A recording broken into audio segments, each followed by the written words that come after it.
We got a stark warning today. A report says that the U.S. has lost its military edge and could lose a war against China or Russia. That is the conclusion of a bipartisan commission selected by Congress. Among its members is Michael Morell, former deputy director of the CIA and current CBS News national security contributor. Michael joins us from D.C. tonight. So explain, how do we get to this stage, Michael?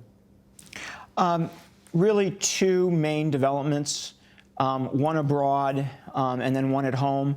The one abroad is that our main competitors, and we're really talking about China and Russia here, have for some time been investing in fighting a conventional war while we've been mired in 17 years of counterterrorism, counterinsurgency, non-conventional war. So we have not kept up. The other is a development here at home, which is the Budget Control Act of 2011, sequestration, which significantly cut defense spending and put those two things together, and they've brought us to this place. But the U.S. still spends $716 billion a year on military. China's 175, Russia's 60.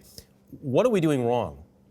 So our competitors have a much smaller area of the globe to worry about, right? They worry about primarily the regions in which they live, and we're talking about Russia, China, North Korea, Iran. We have to worry about the entire globe because our interests are diverse.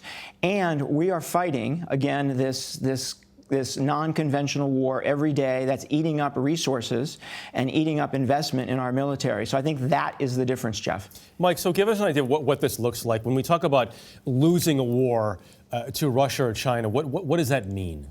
So I think Taiwan is a great example. If you can imagine a scenario in which the Chinese conduct a surprise attack on Taiwan, the U.S. would have great difficulty quickly getting forces there because the Chinese have invested in area denial weapons that are specifically designed to keep us. So we could eventually mount a counterattack if we mobilize the nation, and we might be able to win that war. But even if we did, it would come at horrendous cost, Jeff. There's a whole economy, as you know, built around military and military spending. To the detractors who might say this is just trying to sustain that industry and increase the amount of money going to it. At the end of the day, there wasn't anybody on this panel who was thinking that way. This panel was thinking about the U.S. interests in the world, the threats we face, the advances that our adversaries are made, and the challenges we're likely to face. And we're worried, Jeff. We are worried that we're not going to be able to meet them. Are you optimistic this all gets fixed? So I'm not.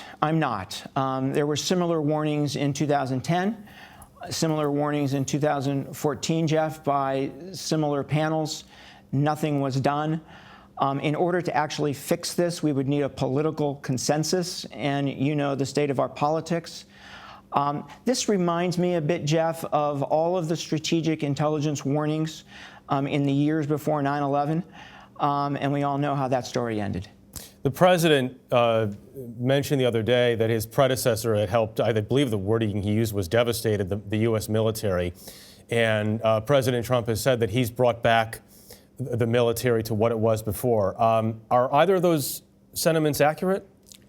Both political parties are to blame. The Budget Control Act was a deal between the Obama White House and Republicans in Congress.